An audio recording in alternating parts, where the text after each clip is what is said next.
Entonces, mi nombre es Sergio Corredor, residente de Medicina de Urgencias, y el día de hoy vamos a tratar el tema de sepsis en pediatría. Agradezco a mi asesor, el doctor Juan Camilo Jaramillo, médico intensivista pediatra, quien me colaboró en la construcción de este seminario. Pues el contenido que propongo para el presente seminario, en primer lugar, pues unas definiciones importantes a tener en cuenta, la epidemiología, hablar algo acerca de fisiopatología, el reconocimiento temprano y escalas en sepsis en pediatría, el tratamiento y finalmente algunas conclusiones. Es un tema un poco extenso, obviamente se resume en algunas partes y hay que tener en cuenta que se habla específicamente de sepsis en pediatría, en pues, niños mayores de un mes. No estamos hablando de sepsis neonatal, que es un tema completamente diferente, aunque algunos puntos también se van a tratar.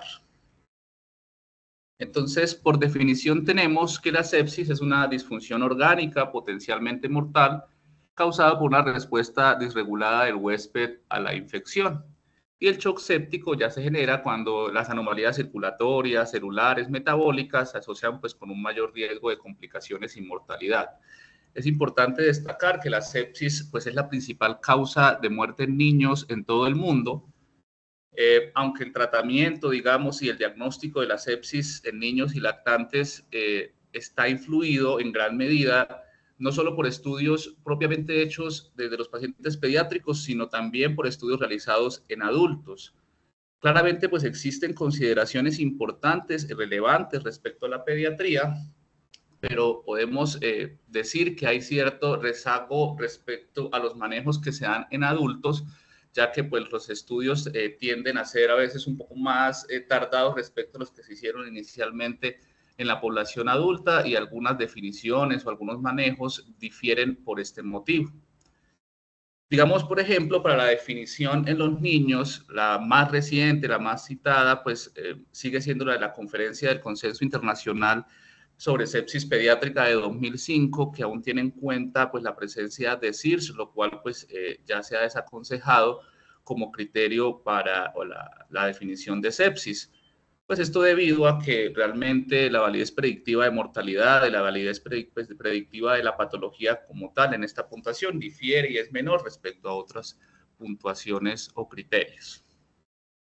Entonces, la evolución del concepto de sepsis y su aplicación en pediatría va muy de la mano de la evolución del concepto de sepsis en adultos. Entonces tenemos pues, los consensos de sepsis 1 y sepsis 2, en los cuales, como menciono, aún se tenía en cuenta el concepto de SIRS para su definición, pero que realmente no tenían una discusión profunda respecto a sepsis y choque séptico pediátrico. Digamos, en sepsis 2 en 2001, pues sí se tuvieron en cuenta algunas consideraciones respecto a las características especiales de esta población, como sus signos vitales, pues como los cambios fisiopatológicos esperados, pero digamos no es específico para esta población. Ya para 2005, el consenso de la Conferencia Internacional de Sepsis Pediátrica saca ya unas directrices pues, más específicas pues, justamente hacia esta población. Aún se incluye el SIRS dentro de la definición, pero ya se menciona que debe incluir la temperatura anormal o recuento de glóbulos blancos para el diagnóstico. Se abordan específicamente algunos conceptos específicos desde la pediatría, diseñados desde la edad para poder hacer la definición. Para el 2016 ya tenemos el consenso de sepsis 3. Este consenso finalmente pues elimina el SIRS dentro de la definición, tiene en cuenta pues la puntuación SOFA, incluso el Quick SOFA. Realmente desde la parte pediátrica no hay una discusión como tal tampoco, y por tanto surge el año pasado pues un score de sepsis que es el Phoenix, el cual ya abandona para pediatría específicamente el concepto de SIRS y las sepsis graves, y se tiene en cuenta este nuevo score que lo miraremos más adelante para sospechar o confirmar la infección con una puntuación pues, de este score mayor a 2 puntos.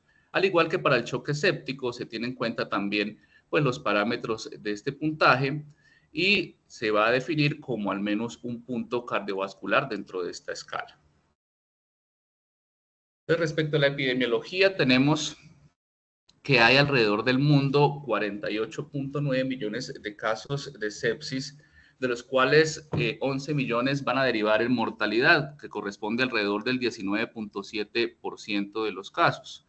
Para la población infantil debajo de los 5 años, los casos son más o menos 20.3 millones con una mortalidad de 2.9 millones. Como podemos ver, la incidencia es menor, es más o menos del 8.6 al 10% de mortalidad.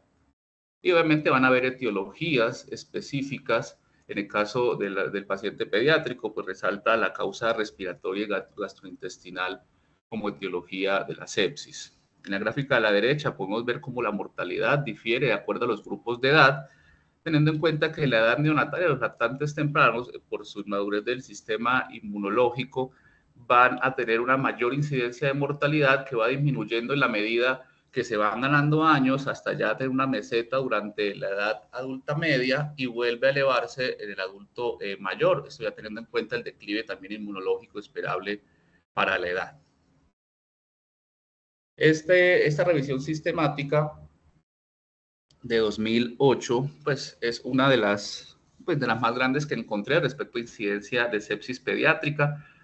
En ella pues se tomaron alrededor de 23 estudios, como podemos ver en la gráfica a la derecha, muy heterogéneos, pero se pudo concluir una incidencia de 48.47 casos de sepsis pediátrica tratada en hospitales y en unidades de cuidado intensivo, de las cuales correspondían a sepsis severa 21.60 casos por 100.000 habitantes, y para la sepsis neonatal, pues una incidencia mucho más alta, 2.201 casos por cada 100.000 nacidos vivos. En Colombia, pues no hay tantos estudios respecto a sepsis. Este es uno de los más grandes, pues, que pude encontrar, que habla acerca de las características epidemiológicas de la sepsis pediátrica en la unidad de cuidado intensivo como tal. Tomaron 19 unidades de cuidado intensivo pediátrico durante un año, con 1.051 casos de niños entre un mes y 18 años con diagnóstico de sepsis grave y choque séptico, y se encontró pues, que el choque séptico correspondía a un 48% de los casos, la sepsis grave a un 25%, la sepsis como tal como diagnóstico a un 27% y la disfunción orgánica múltiple a un 43%. La tasa de mortalidad estuvo en el 18%, que si observamos es un poco mayor a lo que se muestra en la epidemiología global, aunque hay que tener en cuenta que los pacientes en UCI pues, son los que están más graves. En la tabla de la derecha podemos ver esa heterogeneidad en la incidencia de mortalidad, observando cómo hay UCIs en las que incluso puede haber una mortalidad por encima del 30%. Y esto es importante destacarlo. Bueno, también los agentes etiológicos, que los principales fueron Staphylococcus aureus, Klebsiella y E. coli. Y lo anterior hay que destacarlo debido a que muestran unas variables relacionadas a mortalidad y como observamos en la gráfica, un estrato socioeconómico bajo, un estrato 1, aumentaba la tasa de mortalidad a 24.8% comparados con estratos 2 y 6 del 13.7% y esto era estadísticamente significativo. Al igual que el origen urbano o rural, también pues influenciaba justamente en esta tasa de mortalidad. Entonces, pues hay que tenerlo en cuenta dentro de nuestro contexto social, que obviamente esto va a influir finalmente en lo que es mortalidad y complicaciones en los pacientes, no solo en sepsis, sino en múltiples patologías. Hay otras variables que se tuvieron en cuenta que aumentan la mortalidad, variables obvias como los pacientes con shock séptico o con disfunción orgánica, los cuales tendrían una mayor tasa de mortalidad. Entonces es importante desde nuestra perspectiva destacar o descartar las similitudes y las diferencias entre la sepsis pediátrica y la sepsis del adulto. Dentro de las similitudes vamos a tener que los pilares de tratamiento en la sepsis pediátrica van a ser muy similares a los pilares del tratamiento en la sepsis del adulto, entre los que se encuentra pues, el reconocimiento temprano de la infección para un manejo oportuno, el uso de líquidos endovenosos para una reanimación inicial, el uso de antibióticos de manera temprana y el control de la fuente para ayudar en el proceso de control de la infección. También van a haber componentes séricos, van a haber desencadenantes tanto en los adultos como en los niños que van a ser similares, como la presencia de acidosis metabólica, como la hiperlactatemia. También vamos a tener en cuenta que la coagulación intravascular diseminada va a dar una mayor probabilidad de insuficiencia orgánica tanto en adultos como en niños. que dentro del manejo inicial y dentro del tratamiento, pues se va a tener en cuenta la identificación de la fuente realizando cultivos, el uso de marcadores, de biomarcadores, el uso de ecografía en el análisis inicial del paciente y en el seguimiento. Y respecto a la ventilación, pues las estrategias de volumen corriente bajo. Entonces, realmente pues el manejo de la sepsis pediátrica tiene un contexto muy similar a la de los adultos y como mencionaba anteriormente, muchos de sus manejos, muchos de sus avances van de la mano con los estudios y la investigación realizada en los adultos. Claramente va a haber unas diferencias obvias entre la sepsis pediátrica y la sepsis en el adulto. Una de ellas va a ser la epidemiología, en la que, como mencionaba, la mortalidad va a ser menor en la sepsis pediátrica, un 8.9 a 10% comparada con el 19% visto previamente. Aunque la sepsis va a ser una de las principales causas de mortalidad en los niños, a diferencia de los adultos en los que hay preponderancia de la enfermedad cardiovascular. También tenemos que tener en cuenta que hay patógenos relativamente restringidos, sobre todo, por ejemplo, en la población neonatal. Respecto a la fisiopatología, la disfunción miocárdica juega un papel más importante en la sepsis pediátrica. Por eso, como veremos más adelante, hay una mayor probabilidad de requerir apoyo inotrópico en estos pacientes y una mayor mortalidad por gasto cardíaco disminuido. En esta tabla podemos observar pues, los microorganismos más frecuentes. Destaco de esta tabla pues, que hay que dividirlos de acuerdo a la edad del paciente. Un paciente neonato va a tener pues, unos microorganismos específicos dados por su contacto con la flora de la madre, con la flora vaginal, y pues van a tener microorganismos que pueden causar sepsis que quizás en los pacientes pediátricos mayores no van a encontrarse, como herpes, cándida, listeria, entre otros.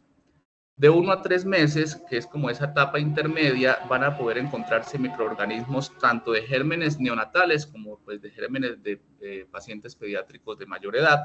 Y por encima de los 3 meses ya van a ver pues, los microorganismos más similares hacia los adultos.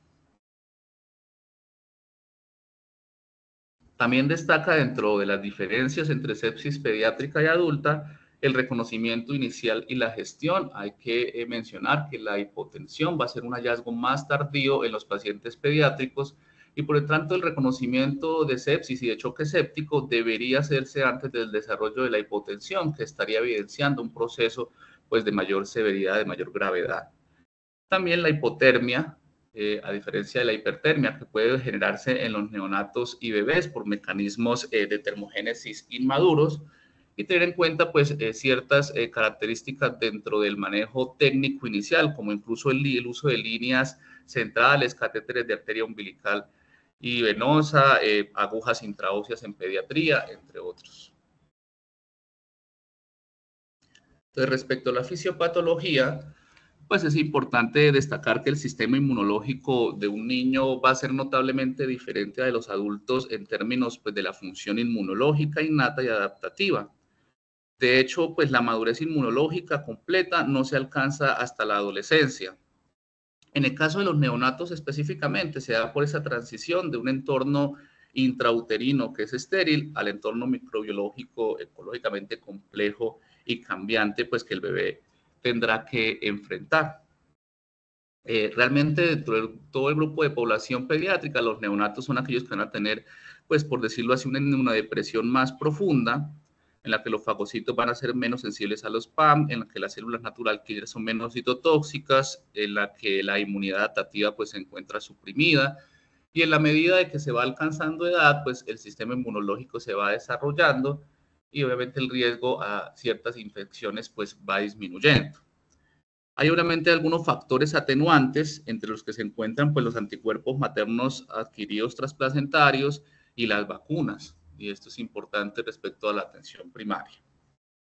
La fisiopatología, pues, como mencionaba, es muy similar respecto a la de los adultos, teniendo en cuenta pues, lo que mencionaba anteriormente, en el que va a haber pues, esta excesiva inflamación, en el que va a haber pues, una inmunidad, un deterioro pues, o una respuesta inmune errónea, por decirlo así, una injuria microvascular y finalmente una falla orgánica. Esta gráfica pues es muy interesante, nos muestra cómo es, digamos, el mecanismo de inflamación sistémica posterior a un proceso de infección. De hecho, en el texto original lo comparan al mecanismo pues, del trauma, en el que hay un primer golpe que corresponde a la lesión inicial y que en el caso de la infección correspondería al proceso de entrada del patógeno y replicación del mismo, y un segundo golpe que en el trauma pues son las complicaciones como tal derivadas secundarias que puedan llevar a mortalidad, y en el caso de la infección también pues va a corresponder a complicaciones como el requerimiento de ventilación mecánica, como la resistencia bacteriana, entre otros. Entonces este primer golpe como tal va a desencadenar esta inflamación sistémica que puede llevar a una respuesta inflamatoria sistémica SIRS, como también a una respuesta antiinflamatoria compensatoria. Entonces, las curvas verdes que podemos observar representan los cursos sin complicaciones que conducen a la recuperación pues, del paciente y al control de la infección. Pero como podemos observar, tanto el SIRS como el CARS pueden tener una respuesta desmedida. El SIRS que va a llevar una hiperinflamación, a un curso complicado de una falla multiorgánica, y el CARS a una inmunosupresión y también pues a esta falla. El segundo golpe, que corresponde a estas complicaciones posteriores ya a la entrada del virus y quizás al inicio del tratamiento o a la entrada de la bacteria, va a generar que exista una posibilidad o probabilidad de que esa respuesta, que es la fisiológica, también se dé de una manera desmedida y genere la hiperinflamación o la inmunosupresión. Cabe destacar, pues, que tanto en adultos como en niños se ha tratado de buscar unos fenotipos en sepsis pediátrica. Esto para, en general, tratar de individualizar el tratamiento en los pacientes. Entonces, se habla de 3 fenotipos específicos: un síndrome de parálisis inmune, una falla multiorgánica asociada a trombocitopenia y una falla multiorgánica con disfunción hepatobiliar. También se menciona un cuarto fenotipo, que es el síndrome de activación macrofágica. Como veremos más adelante, de acuerdo a estos fenotipos, se puede pensar en posibles tratamientos, aunque esto es algo que está como tal en investigación. Respecto al reconocimiento temprano y las escalas de gravedad, tenemos pues que en pediatría es fundamental aproximarse al paciente gravemente enfermo a través del triángulo de aproximación pediátrica. Este triángulo va a mirar pues el aspecto, la circulación y la respiración, pues el aspecto teniendo en cuenta el tono, la reactividad, la consolabilidad, que va a valorar específicamente el sistema nervioso central, la circulación pues del color de la piel, que va a mirar la función cardíaca, la perfusión de los órganos, y la parte respiratoria, que va a valorar una patología pues en esta área específica. Como podemos ver en la tabla inferior izquierda, algún hallazgo anormal en uno de estos dominios va a hacernos pensar en la posible causa que está llevando a que pues, el niño esté gravemente enfermo, como en el caso de una falla respiratoria, en el cual pues va a haber en la apariencia, en la respiración, en la circulación. En el caso de la dificultad respiratoria, que va a ser específicamente la respiración. En el caso de un choque compensado, que va a tener el desbalance a nivel de la circulación, o en el caso de choque descompensado, que ya va a haber un desbalance en cualquiera de las 3. Es importante, pues, en el paciente pediátrico reconocer los signos iniciales, pues, de choque, cuando estamos hablando específicamente, pues, de sepsis, de choque séptico. Entonces, mira los pulsos periféricos, la coloración de la piel, el llenado capilar, la alteración del estado de conciencia, la taquicardia o la bradicardia, la disminución de la producción de orina. Digamos, muchas veces en los niños, pues, va a ser un poco más subjetivo, sobre todo en los más pequeños, lo que ellos nos puedan decir, y quizás el examen clínico debe ser un poco más ajuicioso para tratar de llegar al diagnóstico del paciente. Respecto al uso del Quick-SOFA en pediatría, pues digamos el Quick-SOFA ya ha estado en desuso en los adultos, pues debido a que se encontró que tenía una especificidad menor para predecir mortalidad, y que digamos la escala no fue realizada como tal para diagnóstico, sino justamente para esta predicción de complicación y de muerte. Entonces, digamos, su uso en adultos pues está un poco más restringido. En el caso de pediatría, pues no hay tantos estudios aún respecto a su uso, y podría pensarse que aún podría utilizarse en estos pacientes, aunque pues digamos, extrapolado a los adultos, realmente pues su uso ha disminuido. Hay que tener en cuenta pues que el Quick-SOFA en los adultos va a tener tres parámetros, que es la tensión arterial, la alteración del estado de conciencia, la frecuencia respiratoria, y que realmente esto debe ajustarse a los pacientes pediátricos, cosa que pues no se hizo en el consenso de sepsis. Hay estudios que han intentado ajustar los parámetros, cambiando, por ejemplo, la tensión arterial a esa frecuencia cardíaca, ajustando los parámetros de frecuencia respiratoria a los percentiles de acuerdo a la edad, y cambiando la escala de Glasgow, que quizás puede ser dificultosa en algunos pacientes pediátricos de acuerdo a esa edad, hacia una escala más de alerta relacionada con la voz y el dolor. Podemos ver en la tabla de la parte inferior como pues algunos ejemplos de los signos esperables en los pacientes de acuerdo a su edad y cómo podemos ajustarlos justamente para el uso del Quick-SOFA. Como mencionaba, no hay muchos estudios al respecto. Este, por ejemplo, que fue publicado pues el año pasado, trata de valorar el uso de Quick-SOFA en conjunto con los niveles de glucosa y lactato para la predicción de mortalidad a 28 días, pudiendo observar que tiene un área bajo la curva, estos tres parámetros muy similares de 0.7 y en conjunto de 0.81. Y lo que se concluye en este estudio es que pues realmente sí podría utilizarse como una herramienta, aunque si vemos como tal la sensibilidad y especificidad, pues, hablando del Quick-SOFA, pues va a ser baja, con una sensibilidad del 63, una especificidad del 66%. Queda un poco pues difuso el uso de esta escala, aunque realmente no es tan generalizado.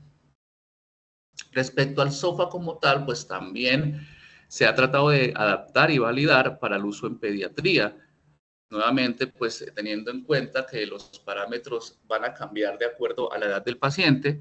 En este estudio, que incluyó 6.300 pacientes, se adaptó esta escala, pues ajustando y validando las variables de acuerdo a la edad de los niños, y se alcanzó a discriminar una mortalidad con un área, discriminar pues una mortalidad con un área bajo la curva del 0.94. Como observamos en la tabla, los parámetros que principalmente se modificaron fueron la presión arterial media, teniendo en cuenta pues el grupo etario, y la función renal.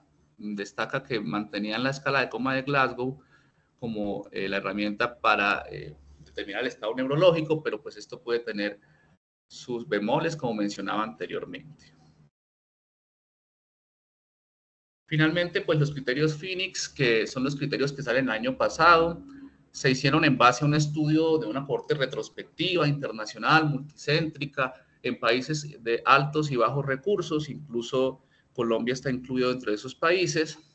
Un gran número de pacientes, un total de 3.049.699, con una validación de alrededor de 500.000 pacientes, y el resultado primario que se buscaba con la escala era el análisis de mortalidad hospitalaria. En base pues a este desarrollo de esta escala de validación, pues se obtuvo como tal este score que, como observamos, maneja como tal 4 dominios: la parte respiratoria, viendo la PAFI, la parte cardiovascular, mirando pues el uso de vasoactivos y la presión arterial media ajustada para la edad, la coagulación, que no solo tiene en cuenta las plaquetas, sino también NR, el dímero D, fibrinógeno, y el estado neurológico, que aquí pues lo manejan con la escala de Glasgow. De acuerdo al puntaje que marque, se va a considerar sepsis cuando hay una infección sospechada y un puntaje Phoenix mayor a 2 puntos, mayor o igual, y choque séptico cuando está el diagnóstico de sepsis con más de un punto cardiovascular, que si vemos, pues tiene en cuenta la presión arterial media y los vasoactivos, lo cual pues es muy similar entonces a los conceptos que tenemos de sepsis en adultos. Pues cabe destacar que claramente desde el consenso de 2005 hasta el 2024, en pediatría ya se quita como tal el CIRS para la definición de sepsis. Como observamos en estas gráficas, la escala de Phoenix pues mostró un mayor valor predictivo positivo y una mayor sensibilidad que la escala previamente realizada en 2005 para la definición de sepsis, y esto es tanto para países de altos como de bajos recursos. Ya respecto a algunas particularidades del manejo de la sepsis, pues hay que tener en cuenta que así como tenemos nuestro estudio de Surviving Sepsis para adultos también está para pacientes pediátricos. Este fue publicado en 2020. Cabe destacar pues que tiene 77 recomendaciones, pero de ellas solo hay 6 fuertes, hay 49 débiles y 9 como de buena práctica y 13 que hablan como de nuestra práctica. Entonces, pues realmente esto demuestra ciertos vacíos en la investigación como tal. También pues que hay pobre participación de autores de zonas de bajos recursos y esto de pronto relacionado a conflictos de intereses y esto podría generar dificultades para extrapolarlo a realidades epidemiológicas diversas. Entonces, si observamos el algoritmo de manejo de los pacientes pediátricos en sepsis, pues va a ser muy similar al algoritmo en los adultos, en los cuales pues se va a tener en cuenta el diagnóstico de shock séptico o la sospecha de sepsis de entrada para hacer las intervenciones de la manera más oportuna, el inicio del antibiótico en el shock séptico en la primera hora, el manejo inicial con la toma de cultivos, el acceso intravenoso, el inicio del antibiótico temprano, la medición del lactato, la administración pues, de los líquidos endovenosos, y el inicio de los agentes vasoactivos con una revaloración continua y teniendo en cuenta otros factores como el nivel de electrolitos, la glicemia, la titulación de los líquidos, entre otros. Entonces, como observamos, pues realmente el algoritmo de base pues es muy similar, pero pues claramente van a haber ciertas consideraciones.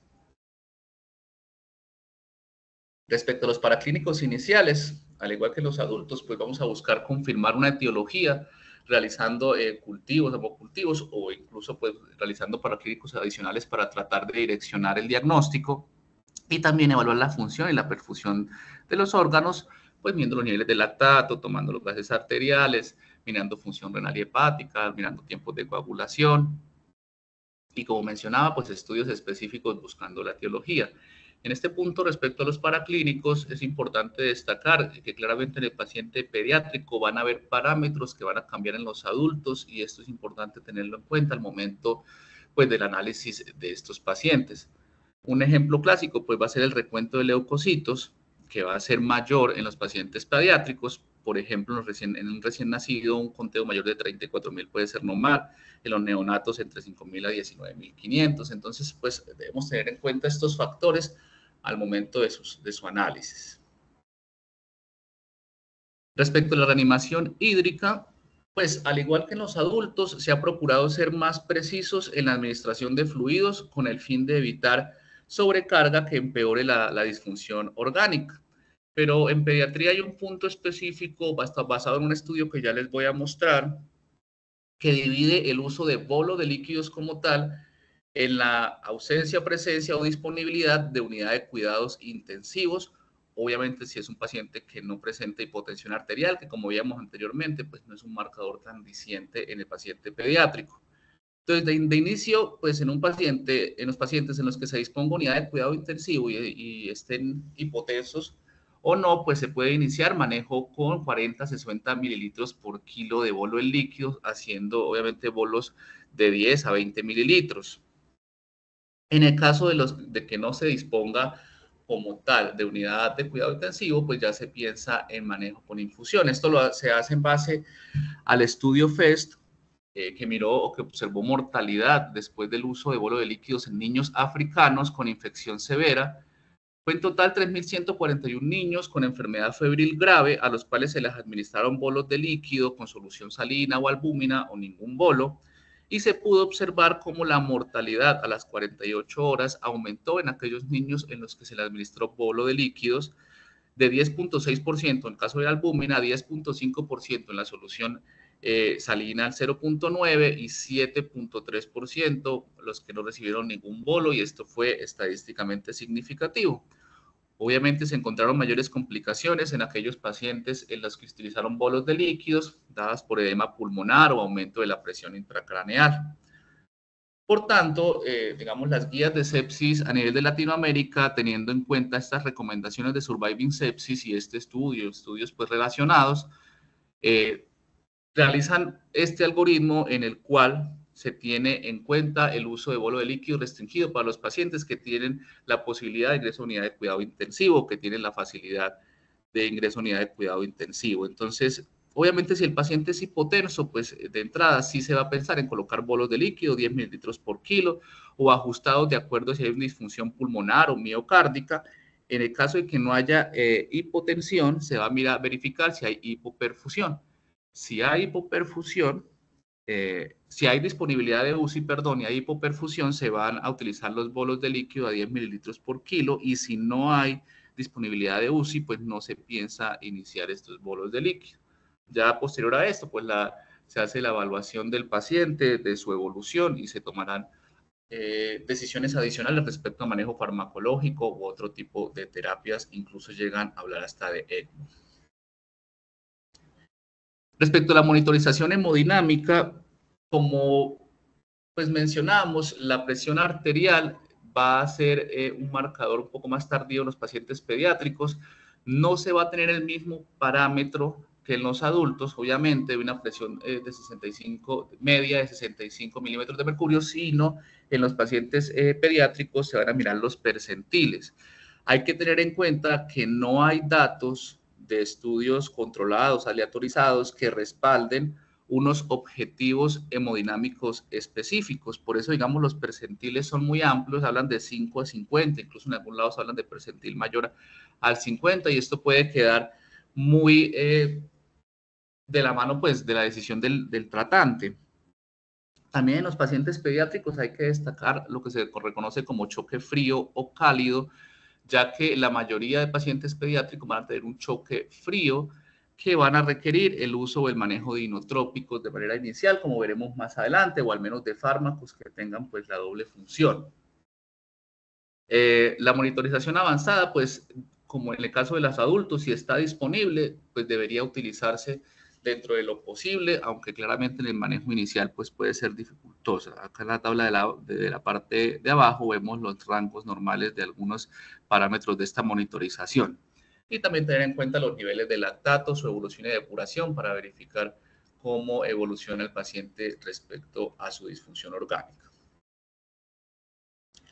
Respecto a la terapia temprana dirigida por objetivos, pues en adultos obviamente esto se hizo a un lado por los estudios realizados en 2014 de la RISE Promise. En este caso específico de los pacientes pediátricos, digamos, no hay tantos estudios al respecto, y los pocos que se encuentran, por ejemplo, este del 2008 o este del 2020, sí evidencia que puede la terapia temprana dirigida a objetivos tener una función o tener una influencia, perdón, en lo que se refiere a mortalidad, específicamente a mortalidad de 28 días. Incluso este estudio realizado en 2020, el del lado derecho, se detuvo previo a su finalización, dado que hubo una diferencia bastante significativa en mortalidad en aquellos a quienes se les hacía terapia dirigida por objetivos, comparándolo con aquellos a los que se les hacía terapia estándar, 37% versus 57%.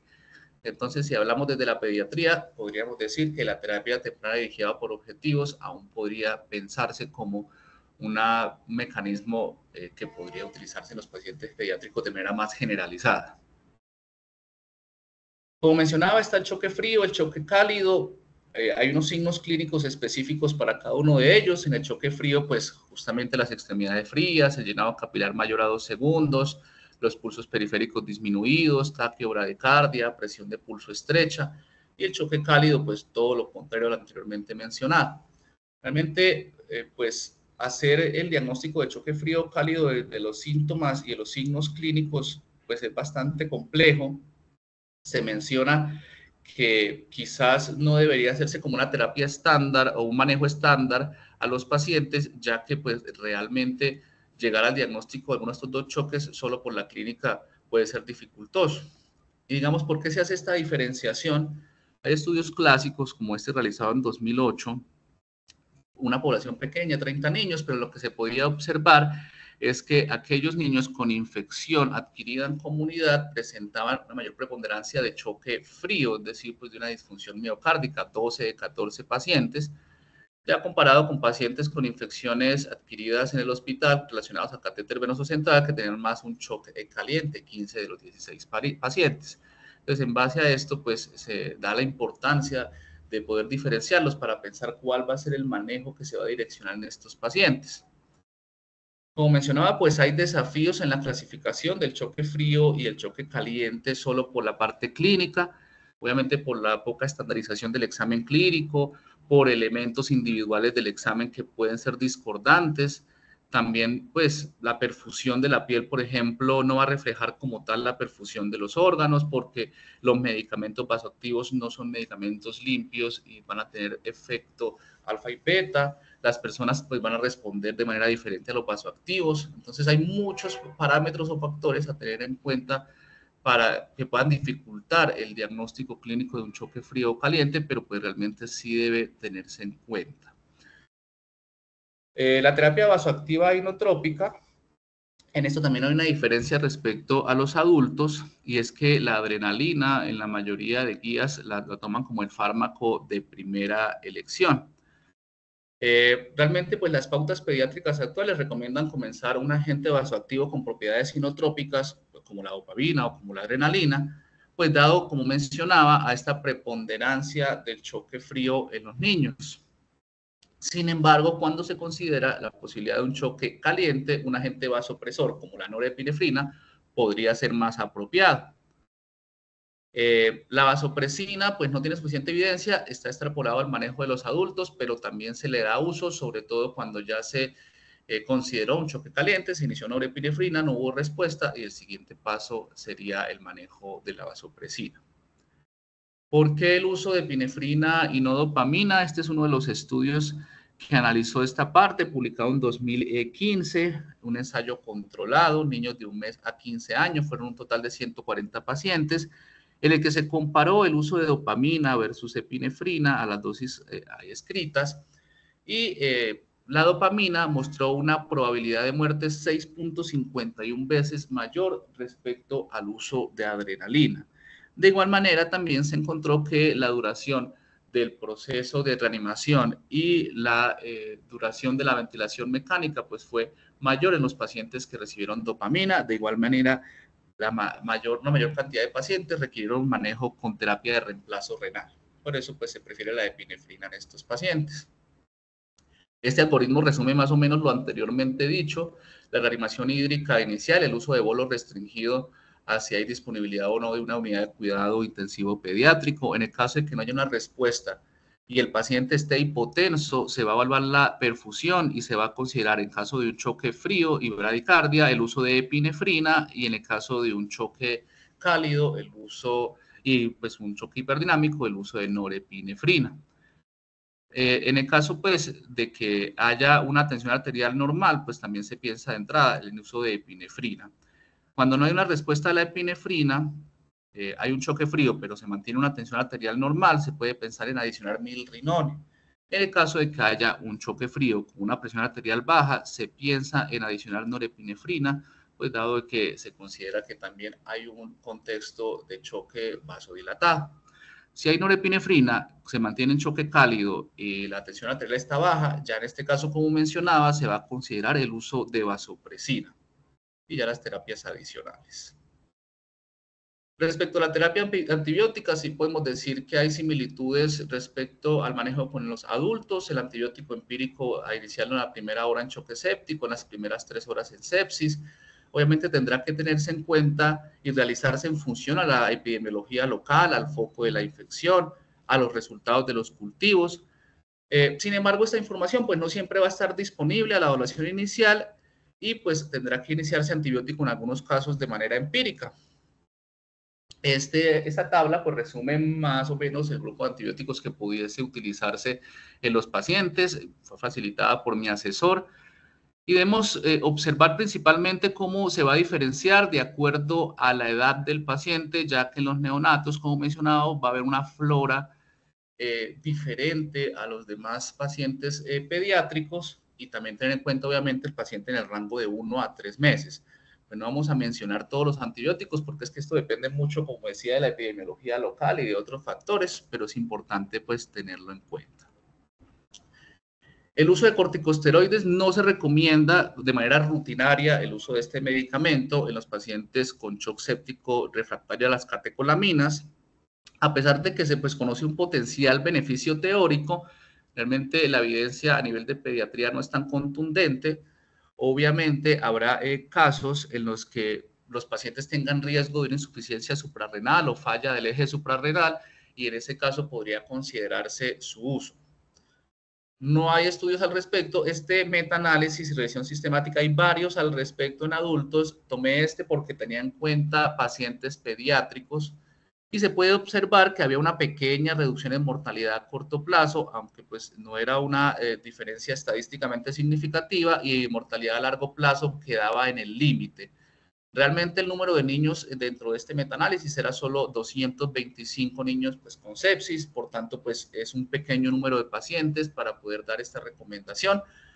Claramente habrán condiciones específicas en las que el uso del corticoide tendrá una función, como en la hiperplasia suprarrenal congénita, en la enfermedad del eje hipotálamo-hipófisis, en aquellos que usan de manera crónica corticoides, en la púrpura fulminante, en la intubación con el uso de tomidato. Pues digamos, sí van a haber algunas condiciones especiales, pero no es que se realice el manejo con corticoide de manera generalizada. La transfusión con hemoderivados, pues las indicaciones son muy similares a los adultos. No se recomienda transfundir en caso de hemoglobina mayor a 7, la aféresis cuando las plaquetas son menores a 10.000 o hay sangrados mayores.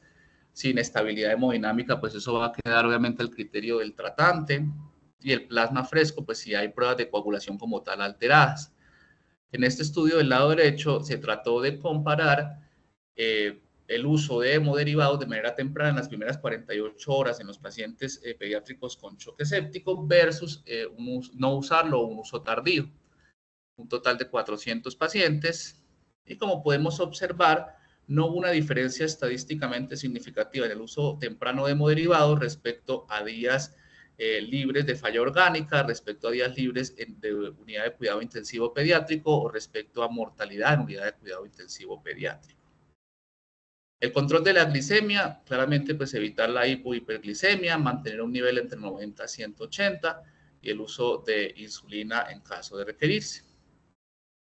Como mencionaba, pues hay unos subfenotipos de sepsis y terapias de precisión relacionadas a estos subfenotipos. No es algo que se haga de manera generalizada, esto es algo que se está estudiando.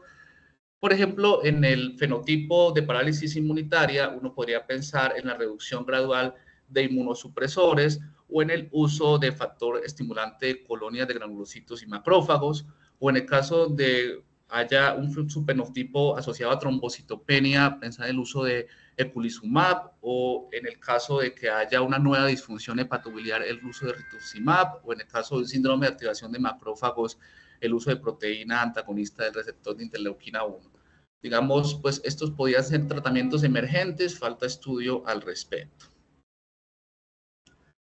Finalmente, para concluir, lo primero es observar cómo la investigación en sepsis pediátrica pues tiene un sustento también en la evidencia científica en adultos, cómo el manejo y los pilares del tratamiento inicial de la sepsis pediátrica van a tener grandes similitudes, pero que debemos tener muy juiciosos también en diferenciar pues aquellos factores que en el paciente pediátrico van a ser pues diferentes a los adultos.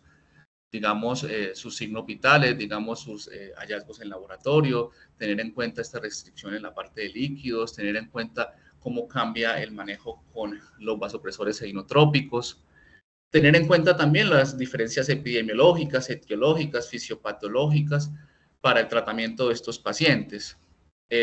Hay que destacar cómo las escalas de predicción deben ajustarse a parámetros específicos de dicho paciente y cómo, digamos, todos estos consensos de sepsis se evocan mucho hacia el adulto, pero muchas veces dejan a los pacientes pediátricos de un lado y se hacen consensos propios solo para la población pediátrica, como pudimos ver, por ejemplo, la implementación de esta nueva escala de Phoenix el año pasado. Existe un campo amplio de investigación en los subfenotipos en sepsis pediátrica, incluso pues también en sepsis en adulto, y pienso que esto va a ser a la dirección a futuro del tratamiento de la sepsis. Sergio, ¿me escuchas? Sí, ya ahora sí, ya es que está aquí con el micrófono claro. Muchas gracias por la presentación. Definitivamente es tratar de resumir algo tan extenso, ajustado a una población específica. A mí me quedan algunas dudas. Yo quisiera saber si leíste de pronto algo en relación al rol de la ecografía, ya sea eh, para evaluar la función ventricular o para evaluar la respuesta o tolerancia a los líquidos. Si encontraste de pronto algo en relación a eso. Y pues, las diluciones que usamos para el adulto en relación al soporte inotrópico vasopresor, por supuesto, son diferentes a la de los niños, puesto que van a necesitar un menor volumen. De pronto, ¿tenés alguna recomendación en relación a esa orden rápida de cómo preparar por lo menos la adrenalina? Muchas gracias. Sí, pues realmente la parte de ecografía sí la mencionaban las guías, que era importante tener en cuenta dentro de la evaluación de estos pacientes. Pues obviamente su generalización va a depender de la posibilidad y la capacidad que tengan los tratantes para poder realizarla, pero dado o teniendo en cuenta esta disfunción miocárdica más preponderante en el paciente pediátrico, pues obviamente el uso de esta herramienta pues va a ser fundamental para poder diferenciar incluso los tipos de choque que claramente, como mencionaba anteriormente, pues van a diferenciar el uso también de los agentes vasoactivos o inotrópicos. Entonces sí, digamos, no ahondé mucho hacia la técnica específica o hacia algo más respecto, pero pues sí mencionaban que su uso era algo que podría o que debería tenerse en cuenta dentro de la evaluación de los pacientes. Respecto a las diluciones de los vasoactivos, de los inotrópicos, pues en ese sentido, no tengo el dato específico acá, no sé, acá está mi asesor también, de pronto pudiese colaborarme en ese sentido con esa pregunta, eh, para poder responderle acá, Omar. Hola, buenos días a todos. Muchas gracias al Grupo de Medicina de Urgencias por invitarme pues, a asesorar esta charla que muy juiciosamente Sergio preparó con, me uno lo que dice el doctor Omar, que la revisión que hizo fue muy extensa, una lectura muy juiciosa, que resumió muy bien como todo lo que debemos decir de la sepsis pediátrica, con la mayor ventaja de que pues, para él no es el tema que maneje todos los días, entonces eso hace más loable pues, el esfuerzo. En cuanto a la primera pregunta del uso de ecografía a pie de cama, la usamos bastante, y como también lo había mencionado Sergio en la conferencia, la diferenciación entre los distintos posibles escenarios hemodinámicos que tenga el niño estando ante un choque frío-caliente, pues nos va a hacer mucho más factible la ecografía estructurarlo mejor. Si con la clínica es difícil, pues de pronto con la ecografía a pie de cama nos acercamos un poco más, y obviamente nos va a servir también para guiar en la reanimación hídrica con todo lo que sabemos pues de mirar el tanque, qué tan lleno está y demás. Entonces, respecto a eso, pues ha ganado, como en toda la medicina de urgencias y de cuidado intensivo, mucho terreno esa herramienta. En cuanto a las diluciones, sin lugar a dudas, lo ideal es que en los servicios se tengan prediseñadas algunas diluciones para eso, en los hospitales donde tengan concurrencia de UCI pediátrica, pues ahí estará la herramienta cercana para preguntarlo. Nosotros usamos una mnemotecnia sencilla, digamos, sobre todo para adrenalina y noradrenalina. Dopamina, como mencionó Sergio, ha caído en desuso, entonces no la mencionamos mucho. Pero en general podría usarse una que es 0.06 miligramos por kilo, o sea, se multiplica 0.06 miligramos por el peso del niño, y eso se lleva hasta 20 mililitros de solución de dilución si se va a poner por catéter central, o hasta 100 mililitros si se va a poner por vena periférica, para evitar pues ahí o minimizar riesgos en una posible extravasación. Y con la primera dilución de 0.06 miligramos por kilo hasta 20, si eso pasa a 1 mililitro hora, estaríamos dando 0.05 microgramos kilo minuto. Y con la segunda, si es hasta 100, pasando 1 mililitro hora, estaríamos dando 0.01 microgramo kilo minuto. Entonces es una rápida que nos sirve tanto para Adrena o para Nore, pero como les digo, en cualquier unidad de cuidado intensivo pediátrico pues tenemos ya protocolos muy específicos que se pueden consultar si tienen la cercanía en la institución. Sí, profe, lo escucho. Sergio, gracias por la presentación. Gracias por la presentación, muy bien estructurada. Yo te tenía una pregunta. Normalmente uno ve que la sepsis tiene un comportamiento muy diferente dependiendo como de las zonas en que venga el paciente, ¿cierto? Y uno siente que en el caso de los niños, pues igual que los adultos, uno sabe que la sepsis que viene de la ciudad o que va a tener un comportamiento muy diferente a la que viene de zonas más tropicales o zonas selváticas, ¿cierto?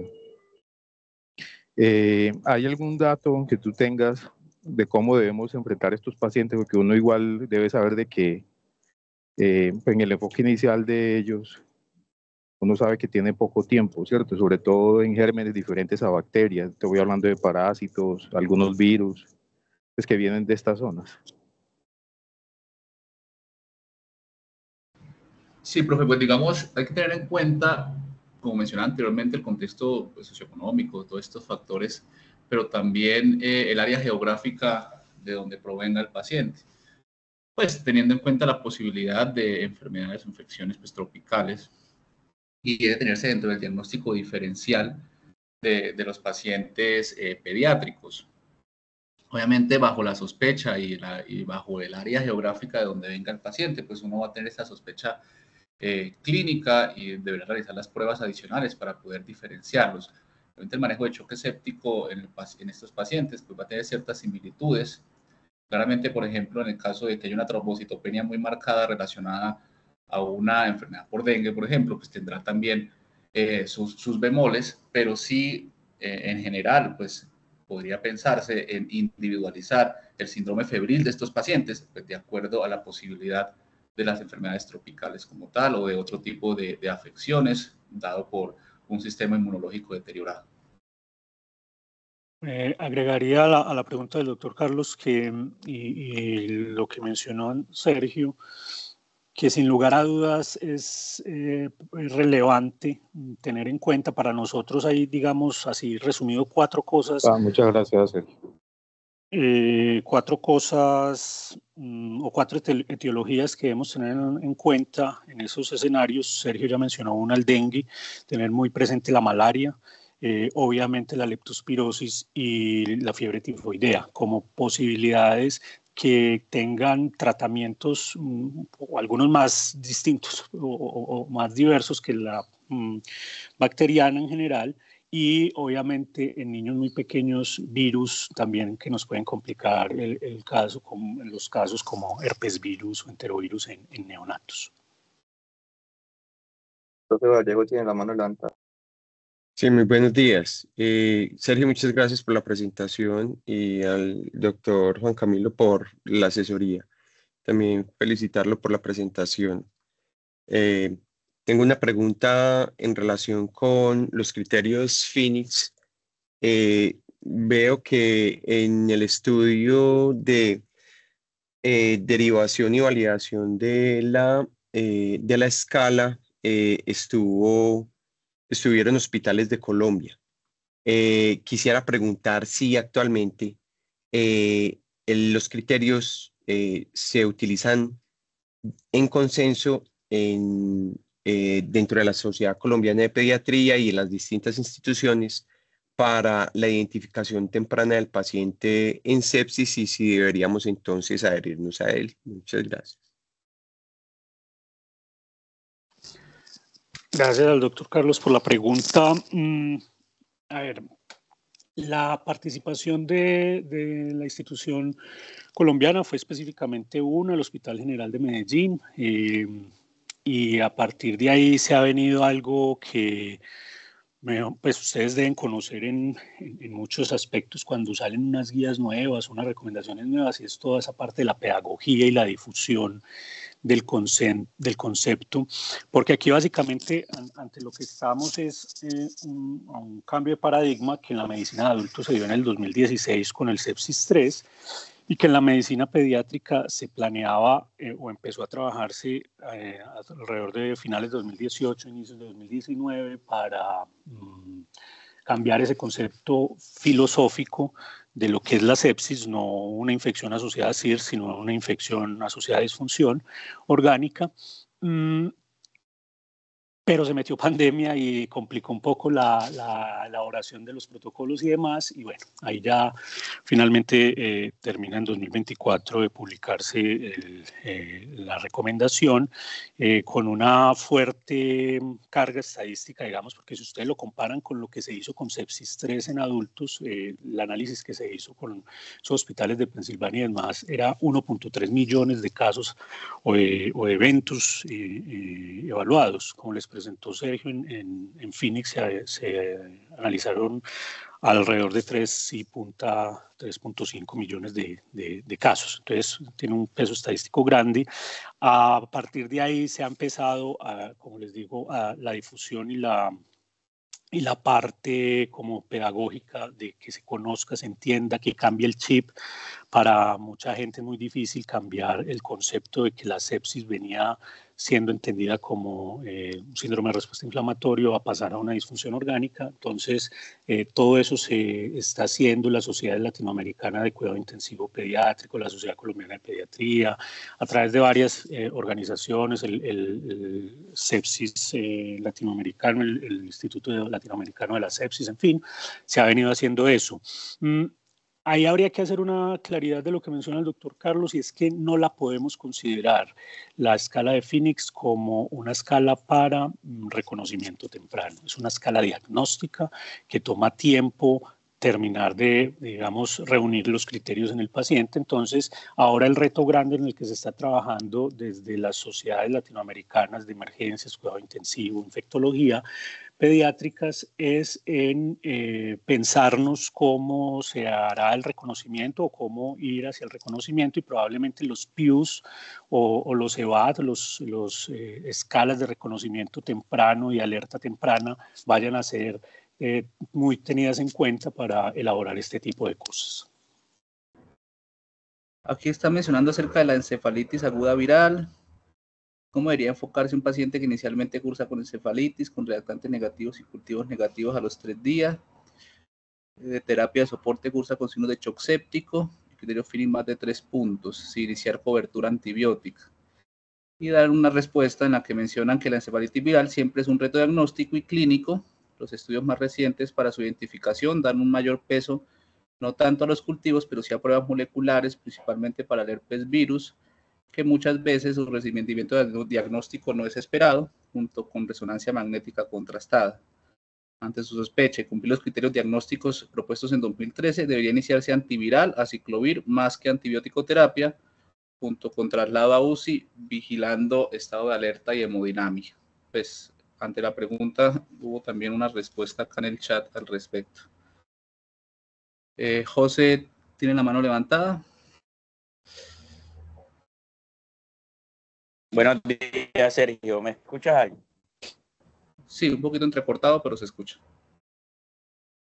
Bueno, Sergio, muchas gracias por la presentación. Me pareció pues completa, un tema extenso que resumiste en 45 minutos. Entonces, me parece un esfuerzo la charla y un reto.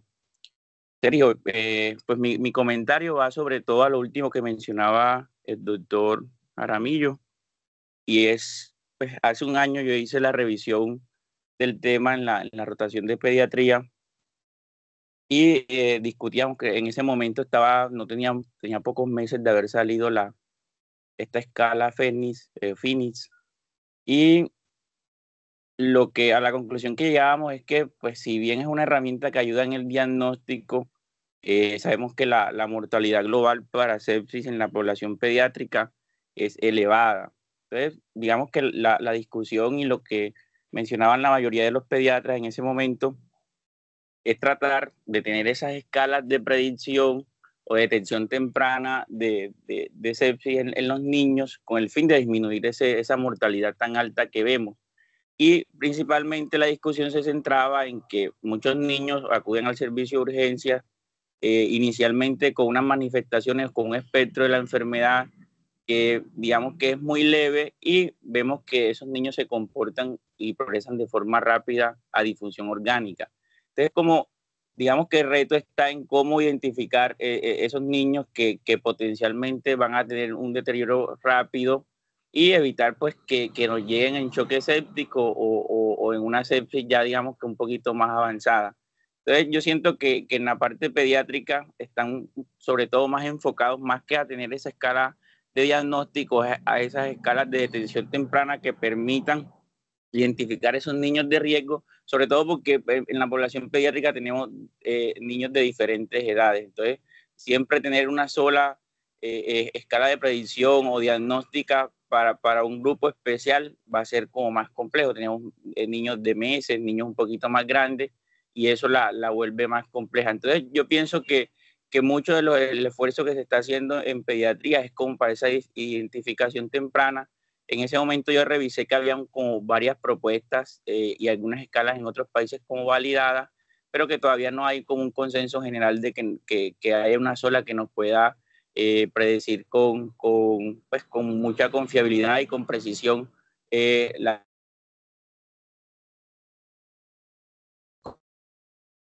como en los niños siempre estar como muy alerta,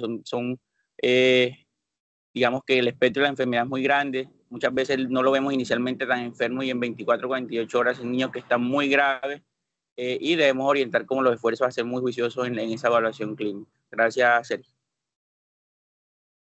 Sí, pues de cierta manera pues veo como este esfuerzo de realizar esta escala PHENIX no solo pues como una escala para diagnóstico, sino también para el cambio de ese paradigma de tanto la definición de sepsis relacionado a SIRS, como el cambio en el paradigma como tal del enfoque inicial. Entonces yo pienso que pues de cierta manera que se hagan ese tipo de estudios o consensos ayuda claramente desde el punto de vista pediátrico a realizar estos cambios que en el caso de los adultos ya se habían hecho con anterioridad. Comparo un poco la escala PHENIX más como hacia la parte de la escala SOFA, y quizás pues también podría ayudarnos a mirar en el tiempo la evolución del paciente con sepsis, el paciente pediátrico, pues observando y vigilando todos estos parámetros de disfunción orgánica que se tienen en cuenta dentro de la escala. Entonces quizás sí, José tiene toda la razón al decir que no es una escala que pudiese de manera inicial aplicarse a todos los pacientes, pero sí nos puede ayudar a mirar su evolución a través del tiempo.